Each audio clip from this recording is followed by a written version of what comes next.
Welcome back, everyone. Brian Winegardner is with us today, Allen County Commissioner. We're going to talk about a couple of topics. First and foremost, you have a special greeting you need to start very, with. very important. Great.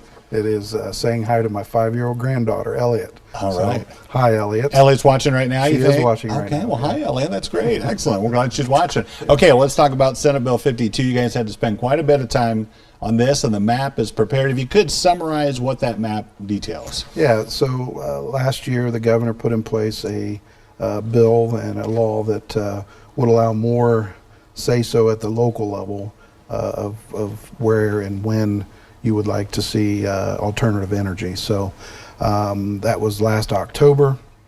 Since that time, we've been working with the township trustees, getting their opinions on what they would like to see in their respective townships. So we was able to compile all of that. Part of the plan was you have to have a map and have to have a public hearing. So April 4th at the Civic Center is when we had our public hearing. We presented the map, and we did move forward with that map that was presented. A couple specific spots then that those kind of projects can move into? Right.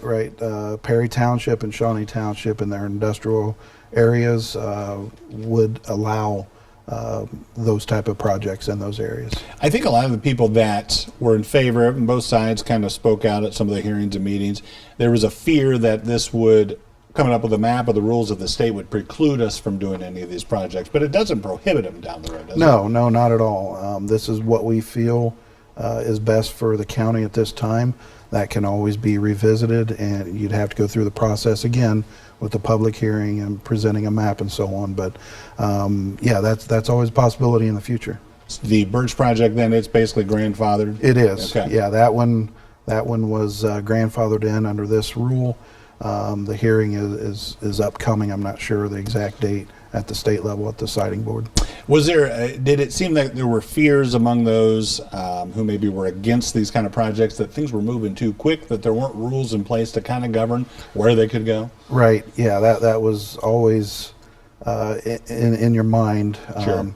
There wanted to be some sort of regulation and more say of the local government to oversee that.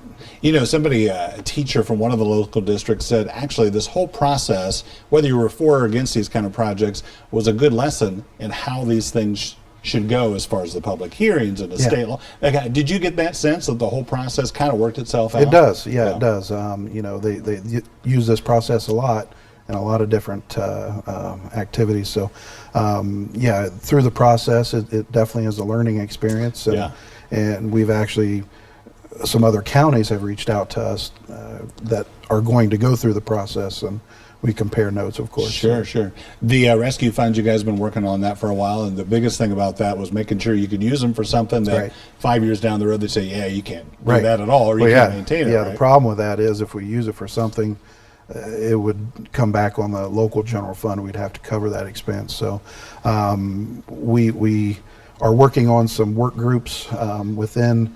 We've divided some areas in for infrastructure and buildings and so on.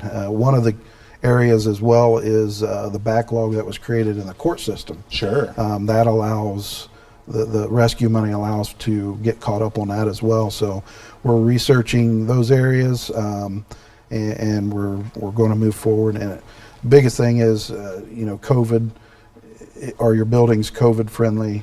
And so on. So that's a key area. Yeah, well, and I think a lot of people think that too, that you don't want to say the pandemic could come back or these kind of things, but you do have to prepare for that in a sense that these kind of things could happen again. You do. Right?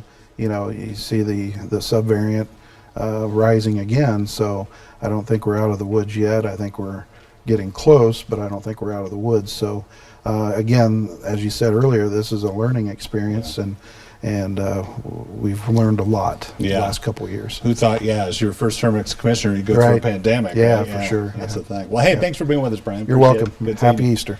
Dogoy Medical News coming up next on Noon Edition.